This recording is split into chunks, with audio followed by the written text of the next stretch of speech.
हे भाई,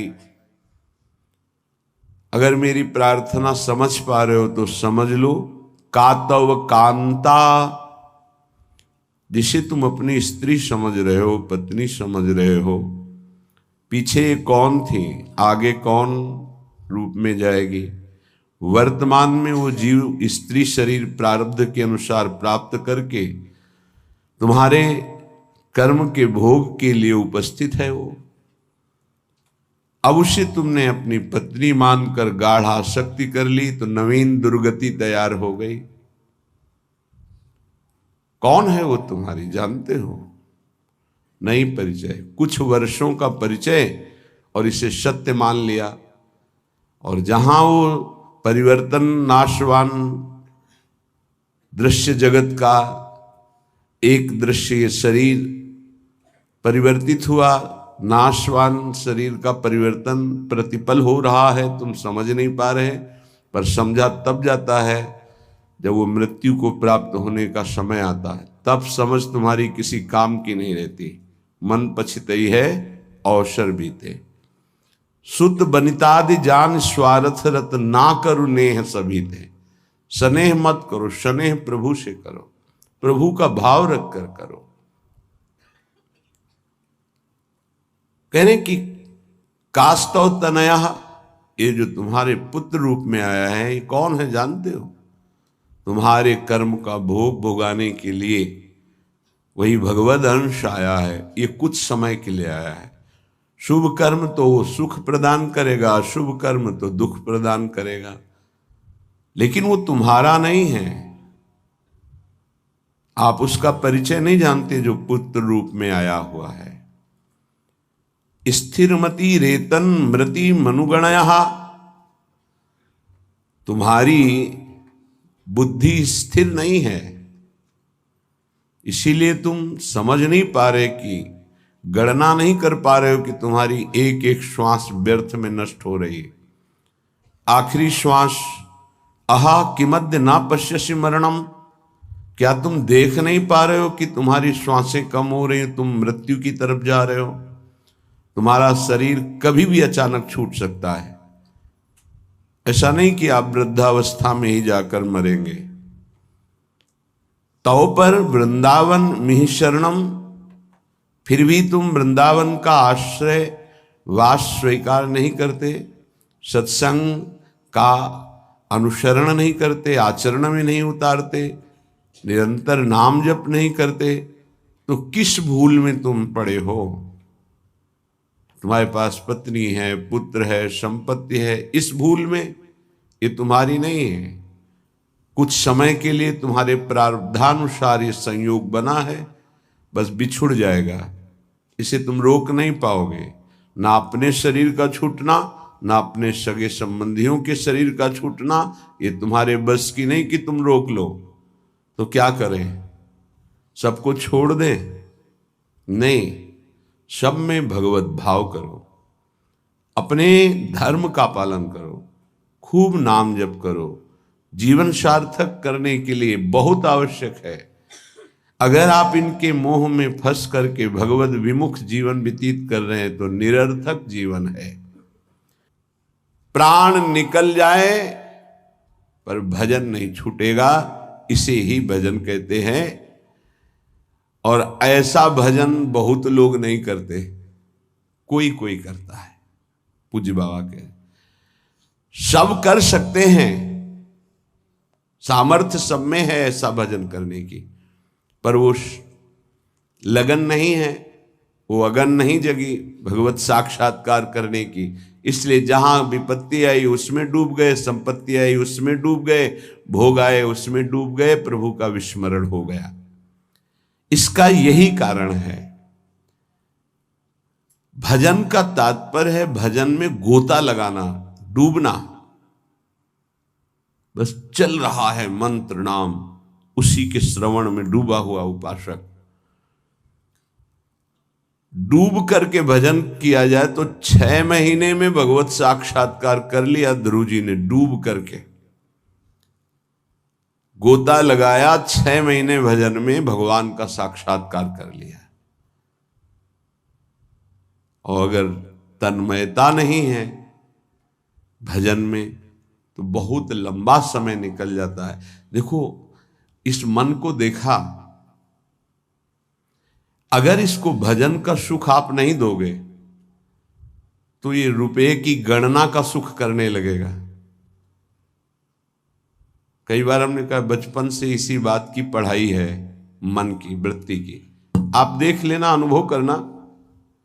अगर आपको प्रियाजू के भजन में गुरु की आज्ञा के अनुसार तन्मयता नहीं आ रही है तो आपका अर्थ के प्रति भाव आ जाएगा।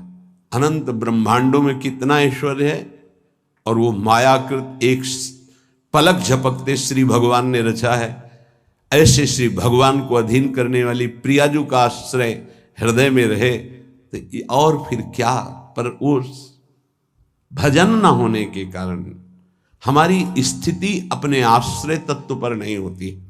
आश्रय हुआ ही नहीं, होने का अवसर मिला लेकिन हमने फिर भी वही लौट कर आश्रय कर लिया, पलट गए, फिर वही आश्रय कर लिया। सन्मुक्ता से जो एकदम परिवर्तन होता है, एकदम विमुक्ता के लिए माया अपना जाल रचती है। स्पष्ट देख, तू इससे एक बहुत बढ़िया महल बना सकता है, तू बहुत बढ़िया कार ले सकता है, तू हर सुख सुविधा ले सकता है। राजी हो गया।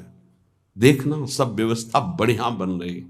नहीं नहीं, हम व्यवस्था बढ़िया नहीं बनाने आए, हम व्यवस्था को श्री जी के आश्रय से चाहते हैं, अपनी मन बुद्धि के आश्रय से। लाडली झुके महलों में रखो चाहे झोपड़ी में बात, उसका केवल आश्रय अंतर से प्रभु का होता है।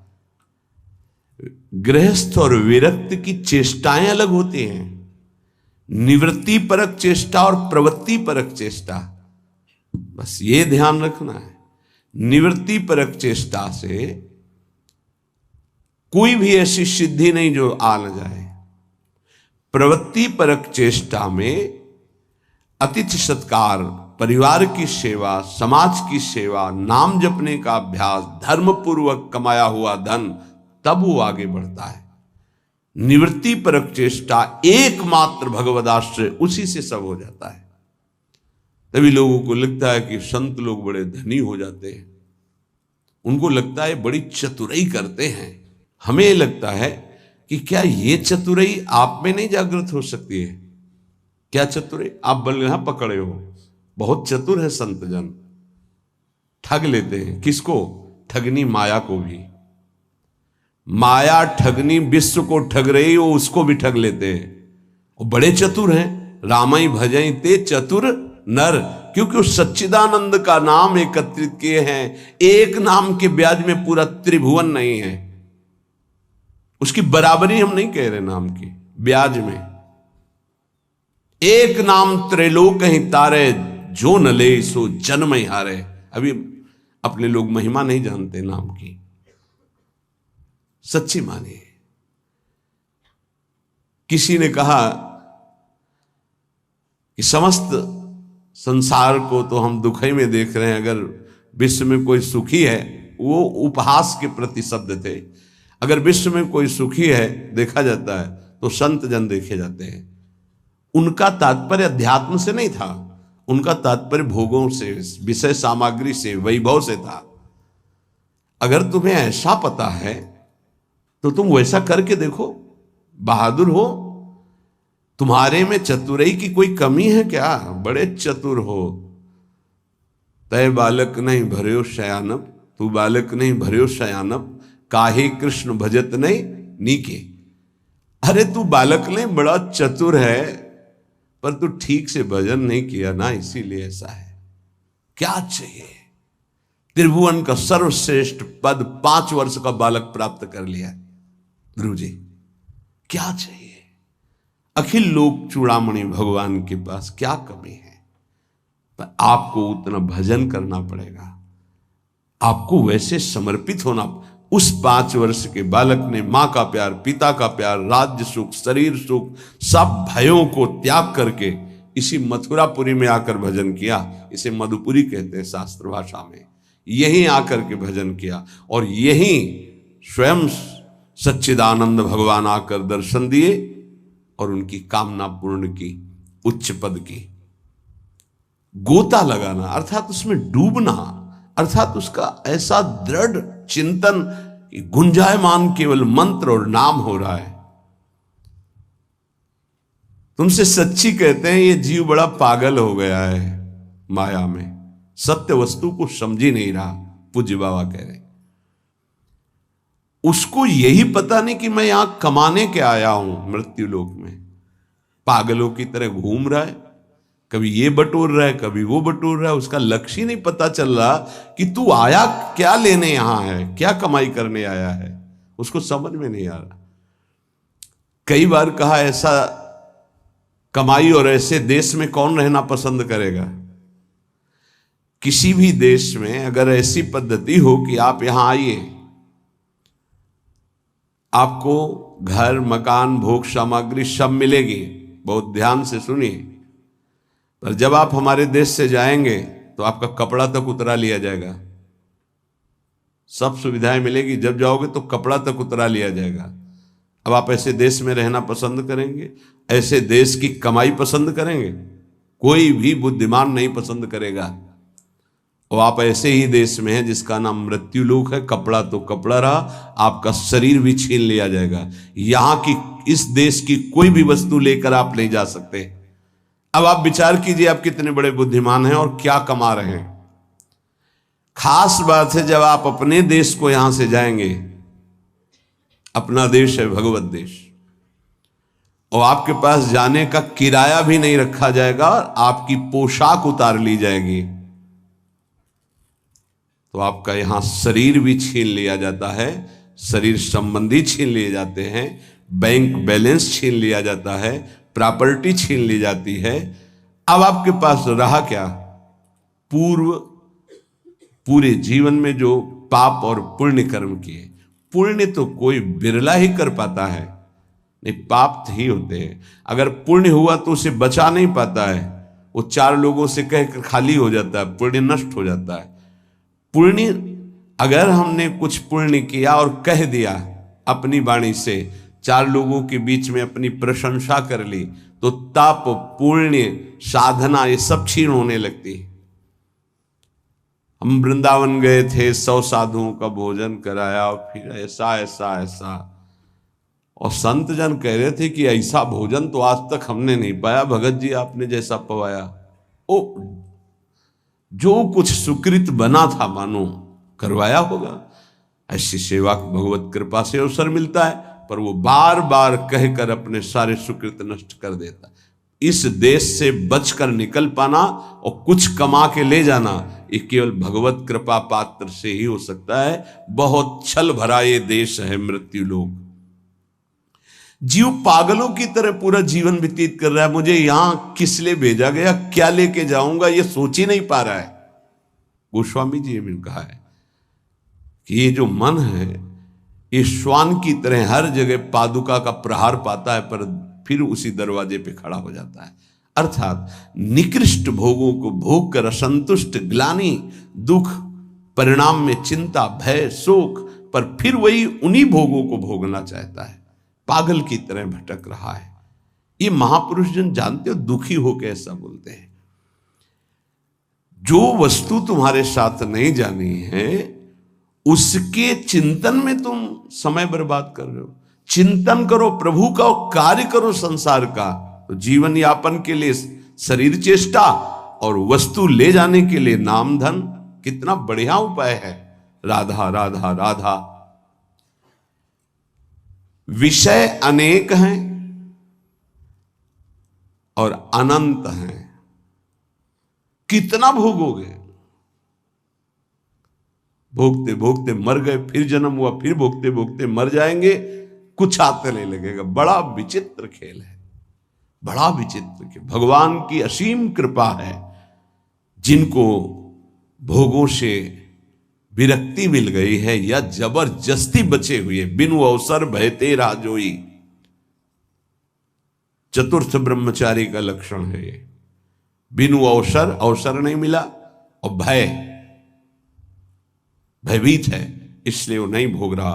तो बिनु अवसर भयते रह जोई, ये चौथे में। उत्तम तो उत्तम के बस असमन माही, सपन हुआन पुरुष जगनाई। अपने प्रीतम प्रभु के सिवा उस स्वप्न में किसी और को नहीं देखता। कितना भोगोगे अनंत विषय। कल एक भगत बड़ा मस्त, सब हंस रहे थे लेकिन कोई फर्क उसको नहीं था, गंभीर मुद्रा में बैठा। उसने कहा हमने ठाना है 1.25 घंटा नाम जप करता हूं और बढ़ा दूंगा, सत्संग आपका सुनता हूं, पर 1 लाख सुंदरी स्त्रियां चाहिए मुझे। हमारे तो होश उड़ गए भाई कि ऐसा प्रश्न करता आया, भगवान ने भेजा। पर अपने को सबका आदर और दुलार, मेरी लाडली जो ऐसी हैं, करुणा करुदार, नहीं तो 1 सेकंड में कि आप कृपया बाहर होइए, या कोई भगवत चर्चा कीजिए। लेकिन अच्छा पॉइंट ये था कि वो नाम जप करता था और उसके अंदर आशा थी। देखो वासना की कितनी भूख बड़ी हुई, पर वो बहुत गंभीर, और ऐसा नहीं कि कोई देखने सुनने लायक हो। वो बहुत बड़ी गंभीरता से कह रहा था कि मैं 1 लोक प्राप्त करना चाहता हूं, उसका सम्राट बनना चाहता हूं, और 1 लाख सुंदरी स्त्रियां हो। वो नहीं बोल रहा है, उसका भोलापन है, अज्ञान जिसे कहते हैं। वासना इतनी बड़ी हुई कि उसको लग रहा है अगर ऐसा हो गया तो मैं बड़ा सुखी हो जाऊंगा।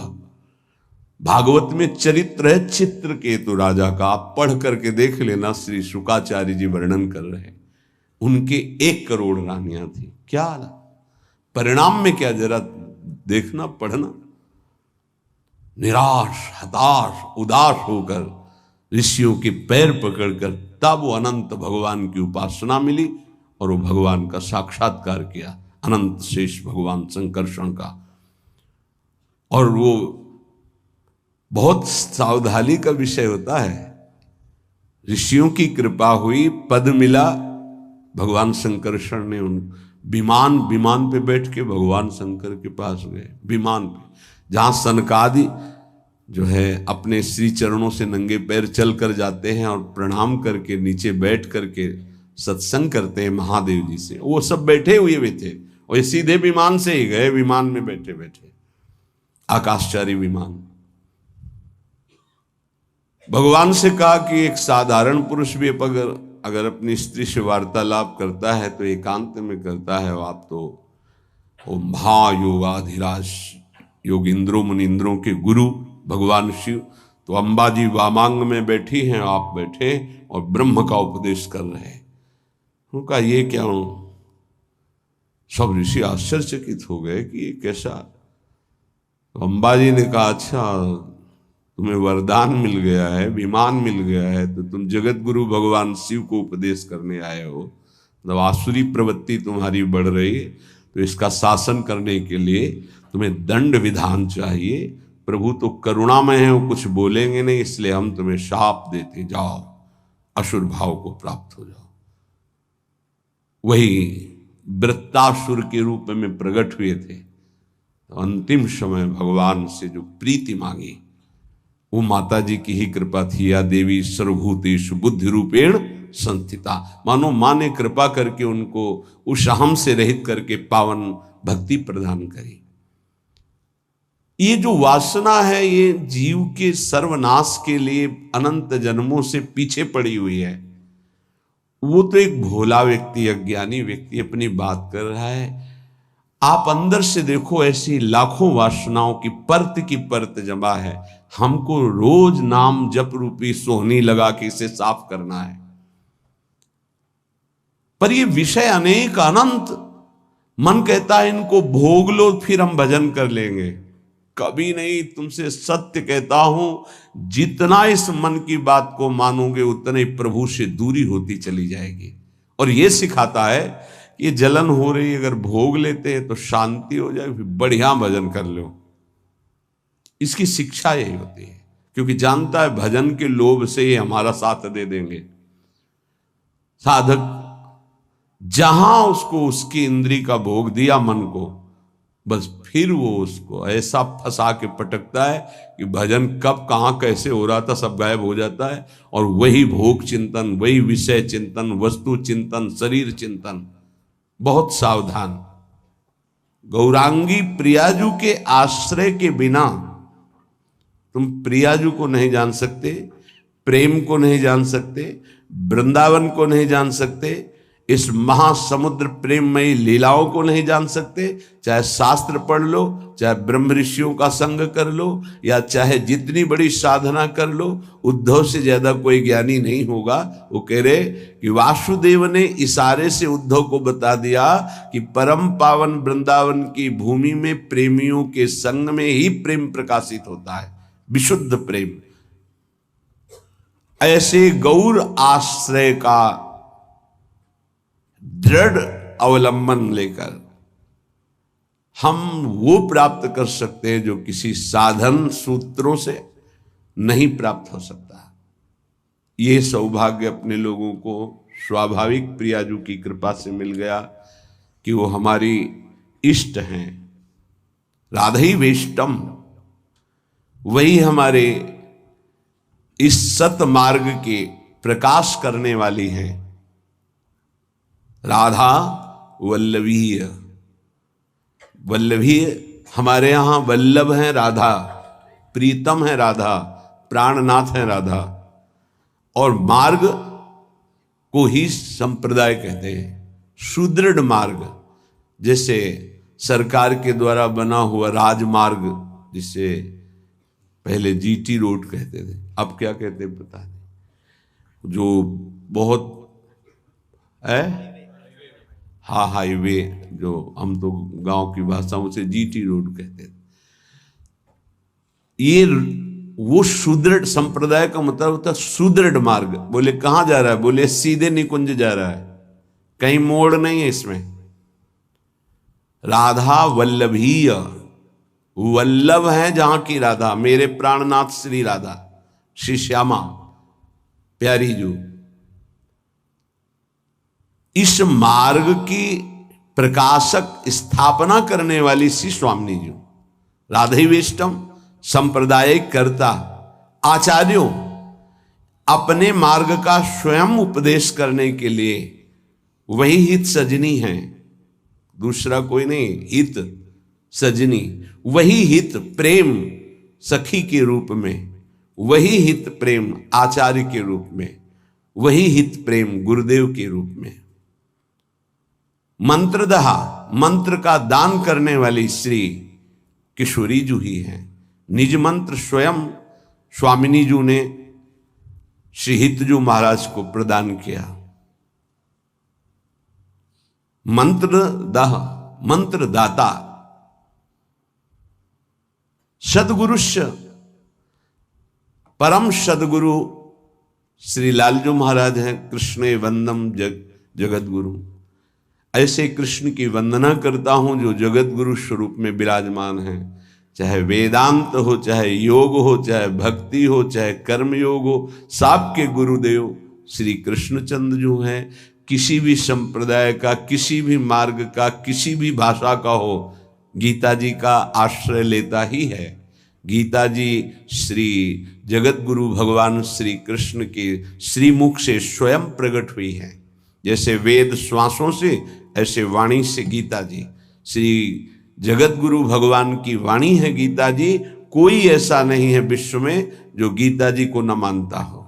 गीता जी की व्याख्या उर्दू में, अंग्रेजी में, हिंदी में, संस्कृत में और बहुत बड़े बड़े महापुरुषों ने की, हर संप्रदाय के महापुरुषों ने की।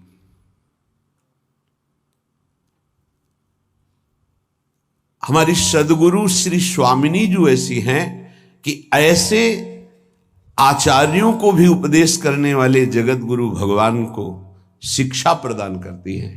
नवनिवृत्त निकुंज में प्रेम की, विविध की प्रेम विलासों की, वो बाहर के नहीं जान सकते,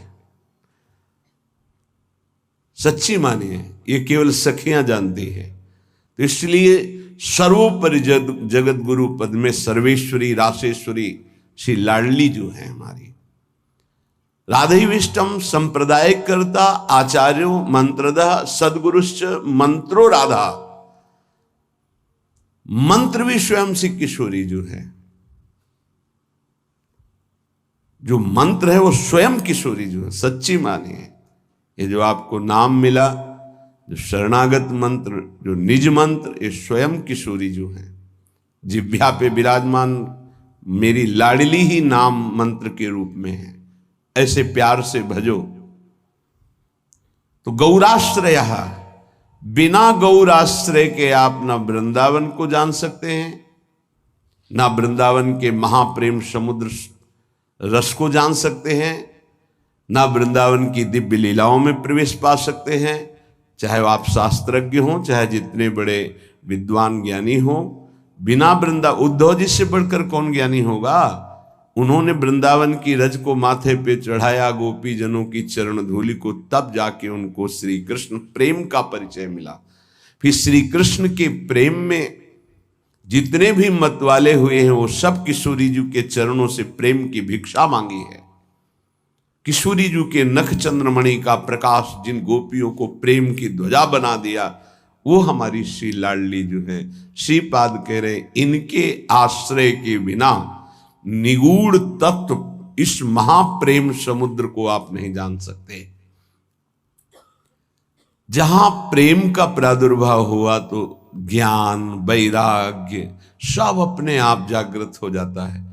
जैसे राजा पधारता है तो फिर उसके मंत्री, सामंत, सेना के पति वो सब वहां आ जाते हैं। ऐसे ही प्रेम राजा हृदय रूपी सिंहासन पर बैठा कि ज्ञान रूपी उसका मंत्री, वैराग्य रूपी उसका सेनापति, क्योंकि प्रेम की रक्षा वैराग्य से होती है। और प्रेम से जो ज्ञान प्रकट होता है उसी ज्ञान से भगवत तत्व का वास्तविक बोध होता है। आत्मरति जिसे कहते हैं, रति माने प्रेम।